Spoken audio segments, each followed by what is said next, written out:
जब कोई बात बिगड़ जाए, जब कोई मुश्किल पड़ जाए, तुम देना साथ मेरा, ओ हमनवा।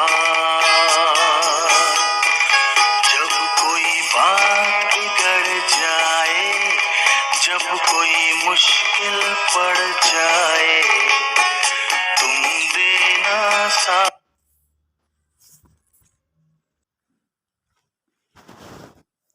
ओम शांति। 18 दिसंबर 2021 प्रातः मुरली। ओम शांति। बाप दादा मधुबन।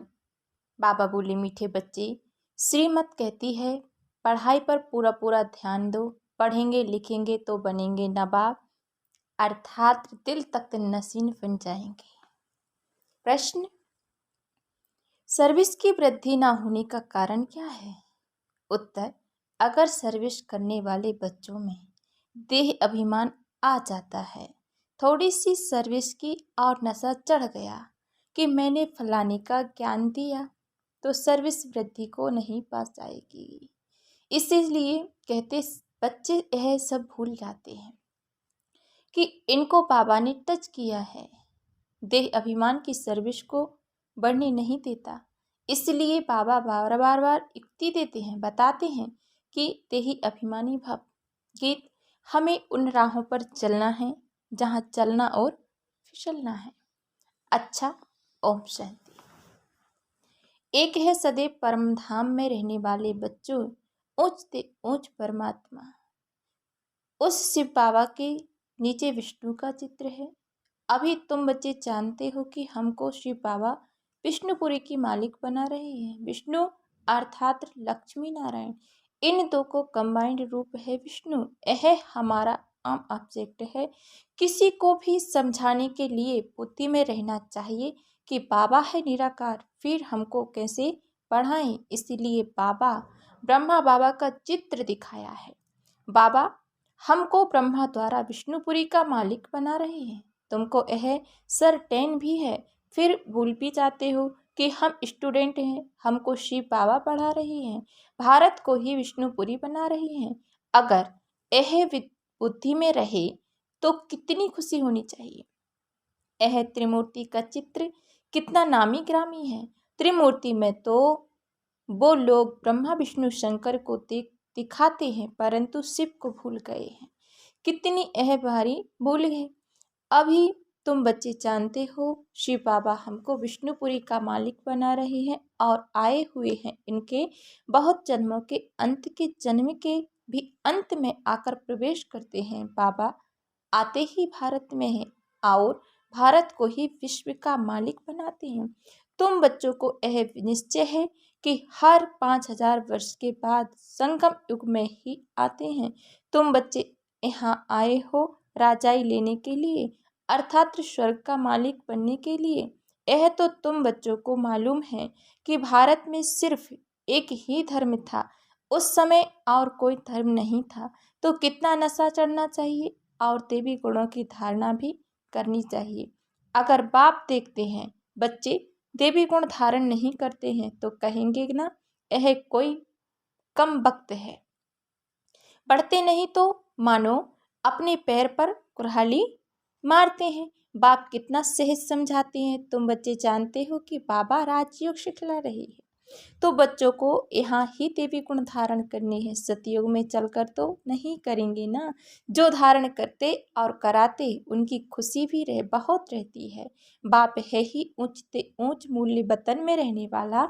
सूक्ष्म वतन वासियों को देवता कहा जाता है और यहाँ है मनुष्य, परमात्मा है सभी आत्माओं का बाप अथवा स्वर्ग का रचयिता। यह ज्ञान भी अभी तुमको मिलता है। तुम बच्चे जानते हो हम भी पहले पत्थर बुद्धि थे, अब बाप द्वारा हम सब भी पावन बन रहे हैं। पहले पहले भारत में गॉड गॉडेस का राज्य था, अभी भगवती श्री लक्ष्मी नारायण भी नारायण का राज्य कहा जाता है ना। तो बाबा कहते हैं अब वह कहाँ गए, उनको ऐसा किसने बनाया। यह ना कोई बता सकेंगे, ना यह बातें किसी को ख्याल में आएंगी। तुम जानते हो इस साकार सृष्टि में ही उन्हों का राज्य था, अभी भी वह भिन्न नाम रूप से यहाँ है। यह सब बातें जानने से बच्चों को बहुत खुशी होनी चाहिए कि बाबा हमको पढ़ा कर ऐसा बनाते हैं। नंबर 1 हीरो हीरोइन यह है सूक्ष्म वतन में भी तुम इन्हों को देखते हो। इन्हों को भी सर्टेन है कि यह बन रहे हैं नॉलेजफुल श्री श्री इन्हों को पढ़ाकर ऐसा लक्ष्मी नारायण बना रहे हैं। तुम इनके बच्चे भी गॉड गॉडेस बनते हैं। गॉड द्वारा तुम यह गॉड गॉडेस बन रहे हो, प्रजा भी बन रहे हो, परंतु उनको गॉड गॉडेस नहीं कह सकते हैं, इसलिए उनको देवी देवता कहा जाता है। फिर भी मुख्य लक्ष्मी नारायण को गॉड गॉडेस कह देते हैं। इन्होंने सबसे उच्च पुरुषार्थ कर ये पद पाया है। सभी को भी भगवान भगवती नहीं कहेंगे ना। नंबर 1 की ही महिमा गाई जाती है, सर्वगुण संपन्न, और कोई धर्म वाले की यह महिमा नहीं है। कोई ऐसे भी नहीं कह सकते यह तो बना बनाया ड्रामा है। पहले है ही देवी घराना, फिर दूसरे धर्म वाले आते हैं। तुम बच्चों को भी पुरुषार्थ कराया जाता है। जिन्होंका पाठ है वही स्वर्ग में आएंगे, बाकी सब शांति धाम में चले जाएंगे। इसमें कोई का प्रश्न नहीं उठ सकता है। अब मांगते भी हैं हमको शांति मिले, स्वर्ग को तो वह जानते ही नहीं है। तो बाबा उन्हों की लाश, बाबा कहते, आस पूरी कर देते हैं। और भारतवासी स्वर्ग को याद करते हैं, परंतु यह नहीं जानते कि स्वर्ग में आत्मा कहाँ जाती है। लक्ष्मी नारायण का राज्य था, अब तुम्हारी बुद्धि में है कि हम सबको भगवान पढ़ा रहे हैं। भगवान भगवती बनाने के लिए फॉरेन वालों को भी शांति धाम को स्वर्ग का समझते हैं गॉड गॉडेस वहाँ रहते हैं। तुम जानते हो हेवन अलग है, शांति धाम अलग है। तुम ही हेवन में आते हो, पहले शांति धाम, फिर सुख धाम, फिर दुख धाम, फिर शांति धाम में जाना है। यह खेल बना हुआ है, सब आत्माएं सतयुग में आई, यह तो हो नहीं सकता है। यह वैरायटी धर्मों वाला सृष्टि चक्र है, पहले सूर्यवंशी फिर दूसरे धर्म वाले आते हैं।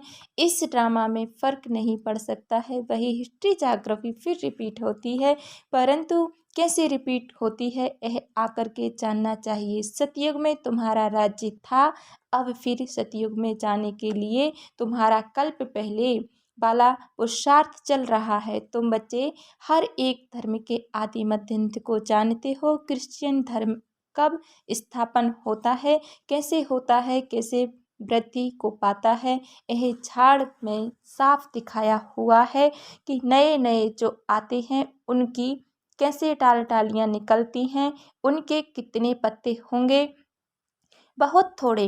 प्रजापिता ब्रह्मा को ग्रेट ग्रेट ग्रैंडफादर कहा जाता है। पहले है देवी देवता धर्म, फिर और बैरादरियाँ निकलती हैं। अब अंत में झाड़ जड़ीबूट अवस्था को पाता है। मनुष्यों को इस सृष्टि रूपी झाड़ का पता ही नहीं है। तुम बच्चे जानते हो यह अनादि अविनाशी ड्रामा है, इसके एक सेकंड का भी फर्क नहीं पड़ सकता। इस झाड़ की आयु भी एक्यूरेट है। यह मनुष्य सृष्टि रूपी बेहद का झाड़ है, नाटक है। यहाँ हम आते हैं पाठ बजाने के लिए, यह ज्ञान बाबा ही समझाते हैं। यह शास्त्र सब भक्ति मार्ग के हैं, आधा कल्प भक्ति मार्ग चलता है, उसमें एक सेकंड भी फर्क नहीं पड़ सकता है। इस ज्ञान की प्राप्ति भी एक्यूरेट आधा कल्प चलती है। जिसने जो पाठ बजाया है वह बजाएंगे। अब तुम्हारी बुद्धि बेहद की हो गई है, औरों की बुद्धि को भी बेहद में लाना है, तब ही तुम बेहद विश्व के मालिक बनते हो। निराकारी दुनिया में है निराकारी, तो बाबा कहते हैं निराकारी आत्माएं सब बच्चे सूक्ष्म वतन का पाठ तो बहुत थोड़े समय का है। अब इस साकारी दुनिया में सबसे नंबर 1 पुरुष सुप्रीम कौन है? लक्ष्मी नारायण सुप्रीम बाप ही सुप्रीम धर्म की स्थापना करते हैं, और कोई भी धर्म को तुम सुप्रीम नहीं कह सकते हो। अभी तो सभी सतो प्रधान हैं, एक बाप ही जो प्योर है, तमो प्रधान से सतो प्रधान बनाने एवं सुप्रीम है, बाकी सबको सतो रजो तमो में आना है। अब तो तमो दुनिया का विनाश होना ही है। इन आँखों से जो कुछ भी देखते हो सब विनाश होने वाला है। जब नया मकान बनता है तो पुराना खत्म करना ही पड़ता है। तुम बच्चे नई दुनिया का साक्षात्कार भी करते हो। अब पुरानी दुनिया से दिल हटानी है। गीत है ना, जाग सजनिया जाग। बाप तुमको अर्थ समझाते हैं कि बच्चे अब नई दुनिया स्थापन हो रही है, तो अब तुम्हारी बुद्धि में स्मृति आई है कि हमारा इस ड्रामा में अविनाशी पार्ट है। हमको फिर भी आना है। आदि से अंत तक तुम्हारा ही पार्ट है। आधा कल्प के बाद और डालियाँ भी निकलती ही रहती हैं। जब डालियाँ निकलनी बंद हो जाएंगी तब समझना है कि वहाँ से आना बंद है, फिर यहाँ से जाना शुरू हो जाएगा। फिर यह सब इतनी आत्माएं कहाँ जाएंगी, यह तुम बच्चे जानते हो। सतयुग में तो बहुत थोड़े मनुष्य होंगे। एक बिरादरी की फिर कितनी वृद्धि होती है, कितना बड़ा झाड़ होता है। अभी सभी सतों प्रधान बनने वाले हैं। नाटक पूरा होता है अथवा कांटों का जंगल है। यह मनुष्य सृष्टि झाड़ एकदम विनाश हो जाता है। भल कितने भी तूफान आए परंतु एकदम विनाश नहीं होता है, परिवर्तन जरूर होता है। अब तुम बच्चे कांटों से फूल बन रहे हो। यह बात भी जब धंधे धोरी में जाते हैं तो भूल जाते हैं। जिनको धारणा होती है वह सारा दिन विचार सागर मंथन करते रहते हैं कि कैसे हम सर्विस करें अथवा कांटों को फूल बनाएं। बाप सबसे बड़ा धर्मात्मा है जो साधुओं का उद्धार करने वाला है। बाप जब तक साकार में ना आए तो मनुष्यों का उद्धार कैसे हो। बाकी प्रेरणा से थोड़ी ही होगा। तो बाबा आकर सारा ज्ञान देकर तुमको त्रिकालदर्शी बनाते हैं, तो तुम बच्चों को कितना नशा रहना चाहिए। बाबा बहुत युक्तियाँ बताते हैं कि ऐसी ऐसी सर्विस करेंगे तो बहुतों का कल्याण होगा।